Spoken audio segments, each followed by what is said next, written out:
Habituellement, quand on parle d'une douleur physique, on a cette attente d'une précision presque mécanique. Ouais, une approche très directe, quoi. Voilà, genre on se tord la cheville, elle enfle, donc on cible l'articulation, on met de la glace dessus, on cherche vraiment la cause, exactement là où ça fait mal. Et c'est logique, c'est visible et d'une certaine manière, c'est assez rassurant. Parce qu'on a l'impression d'avoir le contrôle, mais c'est une vision très locale, en fait. C'est hérité de siècles de médecine un peu, disons, compartimentée. C'est-à-dire? Le problème et la solution sont censés se trouver au même endroit. Si le genou fait mal, on opère le genou. Si on a mal à la tête, on cible la tête. Mais cette approche montre de plus en plus ses limites aujourd'hui, surtout face à des douleurs qui s'installent dans la durée, sans lésion évidente. Et c'est exactement là que notre perception de la biologie bascule complètement. Imaginons un instant que cette logique locale soit, disons, fondamentalement incomplète. Complètement incomplète, ouais. Et si la clé pour comprendre et soulager une douleur chronique, une migraine foudroyante ou une hypersensibilité générale, ne se trouvait pas du tout dans l'articulation, ni même dans le cerveau? C'est là que ça devient fascinant. Et si les véritables marionnettistes de cette douleur se cachaient dans l'obscurité totale de nos intestins? Ah, c'est un changement de paradigme vertigineux. On déplace littéralement la loupe, en fait. On arrête de fixer la zone douloureuse pour regarder un écosystème microscopique. Des milliards de bactéries, de virus, de champignons, qui dictent notre physiologie à distance. Et c'est le cœur de notre plongée approfondie aujourd'hui. On va explorer une somme de recherches vraiment incroyables, ancrée autour d'une publication majeure de 2022. Oui, dans l'International Journal of Molecular Sciences, c'est ça. Exactement. L'article s'intitule Le rôle du microbiome humain dans la pathogénèse de la douleur. Et l'objectif de notre exploration aujourd'hui, pour quiconque nous écoute, c'est de décrypter comment nos bactéries agissent comme les véritables régulateurs de notre perception de la douleur.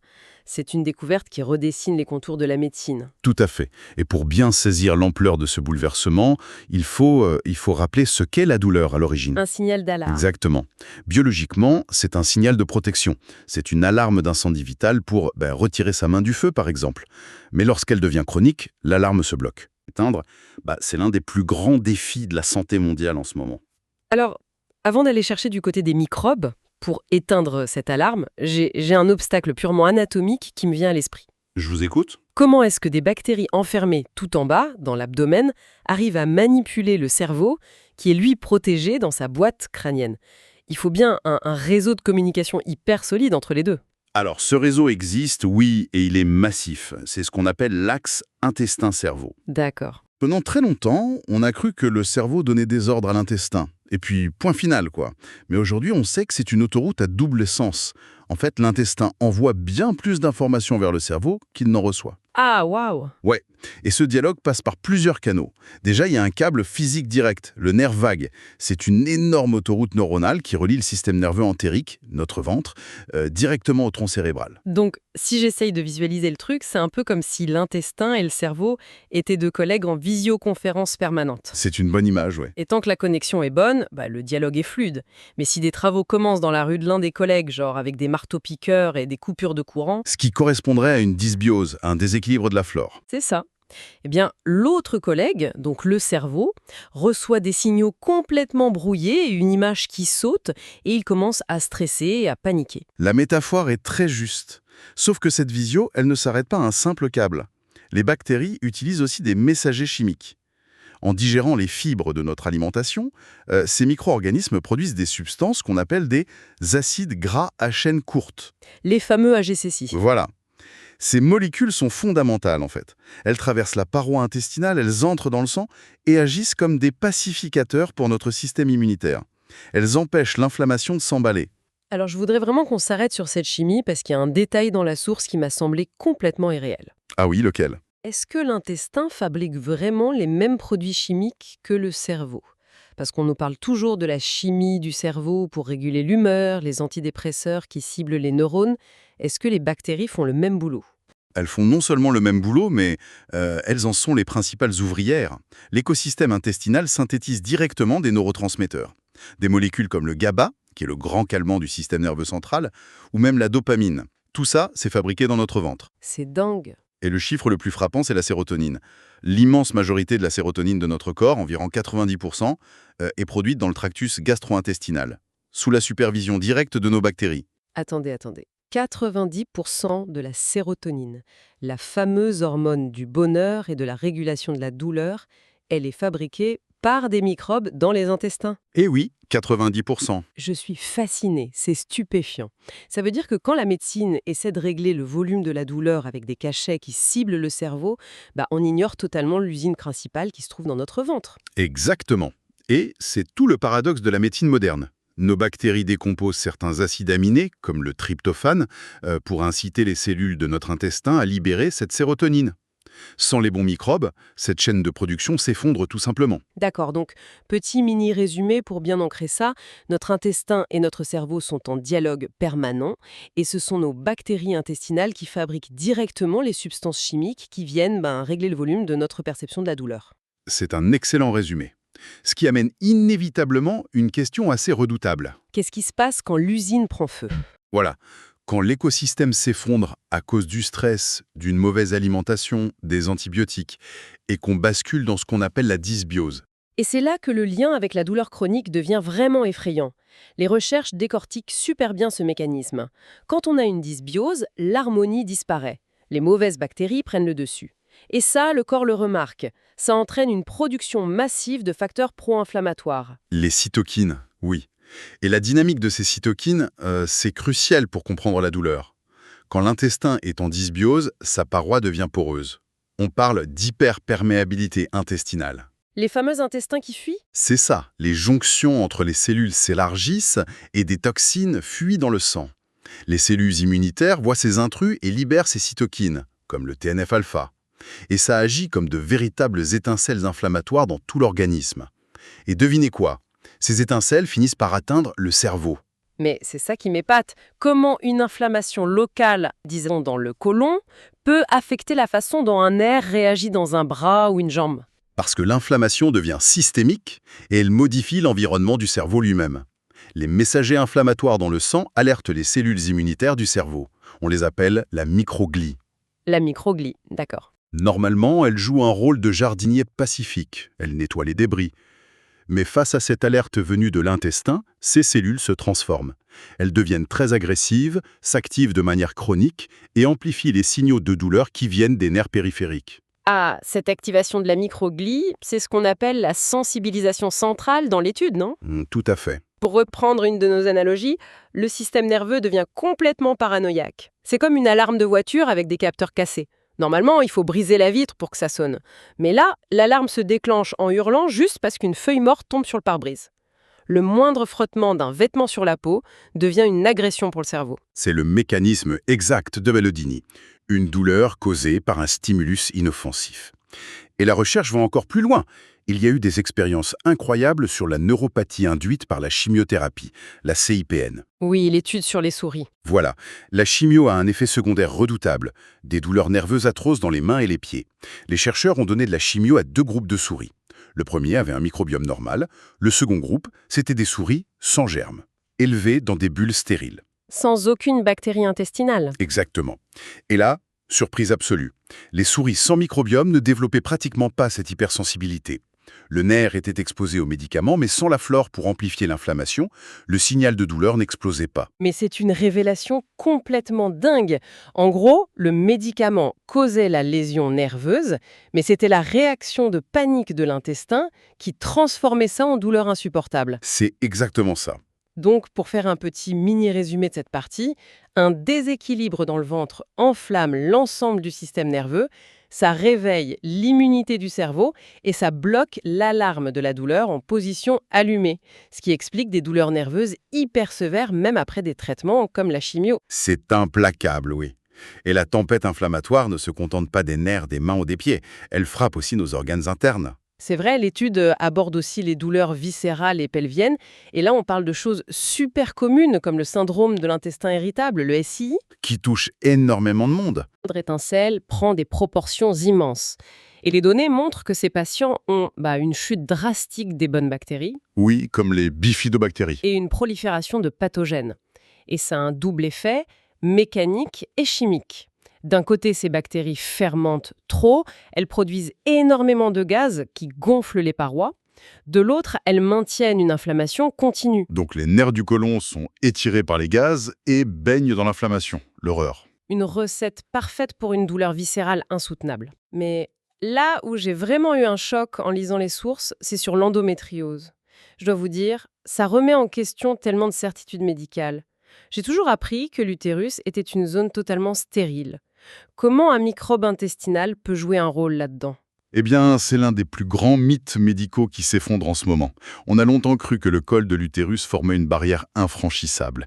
Mais avec le séquençage génétique moderne, on a vu que c'était faux. L'utérus n'est pas stérile? Non, l'utérus possède bel et bien son propre microbiome. Une communauté bactérienne qui interagit avec le système immunitaire de la femme. Attendez, ça change tout. Ça veut dire que l'utérus peut aussi avoir sa propre dysbiose. Parfaitement.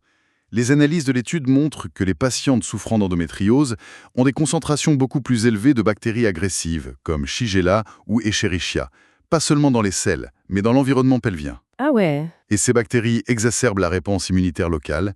Elles stimulent l'inflammation constante qui rend les lésions d'endométriose si horriblement douloureuses. L'inflammation n'a vraiment aucune frontière, quoi. Et d'ailleurs, en parlant de voyage, ce qui m'a laissé sans voix, c'est le lien avec les migraines.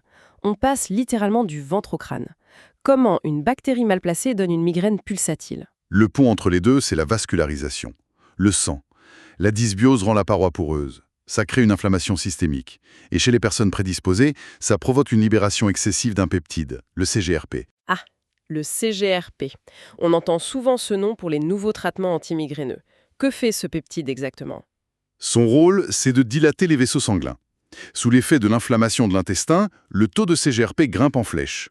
Les vaisseaux sanguins dans les ménages, donc autour du cerveau, se dilatent de manière brutale. Et ça compresse tout. Voilà, cette vasodilatation comprime les nerfs crâniens et boum, ça déclenche la crise de migraine. Ce n'est pas pour rien que les personnes qui ont le syndrome de l'intestin irritable souffrent de migraines chroniques dans des proportions bien supérieures à la moyenne. C'est fou. Bon, si je fais le mini-résumé de tout ça. Une simple brèche dans notre écosystème intestinal, ça ne fait pas que ballonner. Ça cause les douleurs de l'intestin irritable, ça exacerbe les douleurs pelviennes de l'endométriose et ça envoie carrément des messagers chimiques gonfler les vaisseaux du cerveau pour déclencher des migraines. C'est exactement le tableau. Et ça nous met face à un mur, parce que si la source de la douleur, c'est cet équilibre bactérien, il faut regarder avec beaucoup d'honnêteté comment la médecine traite la douleur aujourd'hui. L'approche médicamenteuse, ouais. Oui, l'approche pharmacologique classique devient soudain, disons, très discutable. Bah oui, c'est le paradoxe des antalgiques, c'est presque tragique. Face à une douleur sévère, on donne des opioïdes, comme la morphine. Sauf que ces molécules qui éteignent le signal dans le cerveau, elles font un carnage sur la flore intestinale. Un véritable carnage. Et la mécanique est cruelle. Les intestins sont tapissés de récepteurs aux opioïdes. Quand on prend de la morphine, ça ralentit drastiquement les contractions de l'intestin. Ça crée une constipation sévère. Le transit s'arrête net. Voilà. Et le tube digestif se transforme en un marécage stagnant.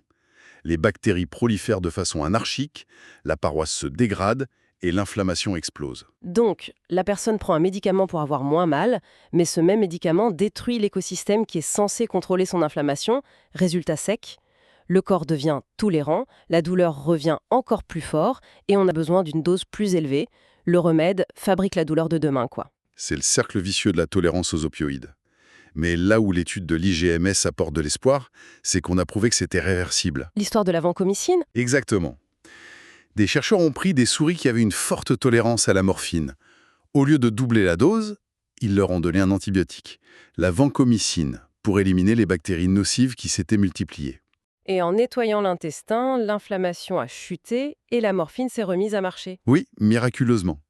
Ce n'était pas le cerveau qui s'était habitué, c'était la flore ravagée qui bloquait l'action. C'est une preuve irréfutable. Et du coup, ça soulève la grande question. Si la solution ce n'est pas plus d'antalgique, comment la médecine de demain compte soigner la douleur? Il faut réparer l'écosystème. Et l'article parle de l'alimentation en première ligne. Le fameux régime pauvre en FODMAP. Pourquoi ça marche si bien? Alors, les FODMAP, ce sont de petits glucides qu'on trouve dans plein d'aliments et qui sont mal absorbés par l'intestin grêle. Ils arrivent intacts dans le côlon et là, les bactéries se jettent dessus pour les fermenter. Et chez quelqu'un en dysbiose, c'est l'explosion. Exactement. Cette fermentation attire de l'eau, crée un volume de gaz énorme. En supprimant temporairement ces glucides, on affame les bactéries productrices de gaz. La pression mécanique chute et les nerfs ne sont plus comprimés. Et en parallèle, le document évoque les probiotiques avec des souches hyper précises comme Bifidobacterium infantis pour calmer l'inflammation, mais il y a aussi une méthode beaucoup plus radicale, la transplantation de microbiote fécal, la TMF. Ah oui, très prometteur. Et j'avoue que l'analogie du jardin me vient direct en tête. Genre quand une pelouse est complètement cramée et pleine de mauvaises herbes, mettre de l'engrais ne sert plus à rien. Il faut gratter la terre, prendre le terreau riche d'un jardin voisin en pleine santé et le transplanter. C'est le principe, oui. Ça repose sur l'exclusion compétitive. En introduisant un écosystème sain et complet, ces nouvelles bactéries vont occuper l'espace et manger les ressources. Ça empêche les pathogènes de survivre. On a vu des résultats fascinants pour réduire la douleur abdominale, surtout grâce à des bactéries comme Akkermansia mucinifila. Elle a un nom compliqué celle-là. Oui, mais elle est très utile. Elle a la particularité de renforcer la couche de mucus de l'intestin. Ça scelle les brèches inflammatoires, en fait. Mais j'imagine que transférer les selles, donc l'intégralité d'un écosystème d'un humain à un autre, c'est hyper risqué, non? On ne transfère pas juste des bactéries, on transfère potentiellement le métabolisme et visiblement la perception de la douleur du donneur. Absolument. C'est pour ça qu'il faut être extrêmement prudent sur les effets à long terme. Le processus de sélection des donneurs est ultra strict. Si on greffe le microbiote de quelqu'un de très anxieux, on risque de transmettre cette vulnérabilité. On ne manipule pas cette boîte de Pandore sans précaution. Claire. Donc notre petit mini-résumé final de cette partie, les puissances antidouleurs abîment notre flore et créent un cercle vicieux. L'avenir, c'est l'alimentation anti-inflammatoire comme les FODMAP, les probiotiques, et potentiellement la greffe de microbiote pour réparer le système à la racine. C'est un changement de paradigme total. La médecine de la douleur devient une médecine de l'écologie interne. On arrête de s'acharner sur la fumée dans le cerveau et on vient éteindre le feu dans les intestins. Et pour quiconque écoute ça et souffre de douleurs inexpliquées depuis des années, de migraines, de maux de ventre, cette compréhension, c'est un immense espoir. Agir sur son assiette, c'est reprendre le contrôle. Complètement. Ce n'est plus une fatalité inéluctable. Ce qui amène, je pense, une réflexion finale un peu provocatrice. Si nos bactéries dictent notre niveau de douleur et que notre alimentation moderne ultra transformée dicte quelles bactéries survivent, dans quelle mesure l'épidémie mondiale de douleurs chroniques n'est-elle pas en fait une maladie environnementale, une souffrance provoquée par notre propre système alimentaire industrialisé? C'est la grande question de notre époque. Nous-mêmes, chaque jour, à chaque coup de fourchette. Voilà une idée à méditer en préparant son prochain repas. Merci de nous avoir suivis pour cette plongée approfondie. À très bientôt. À bientôt.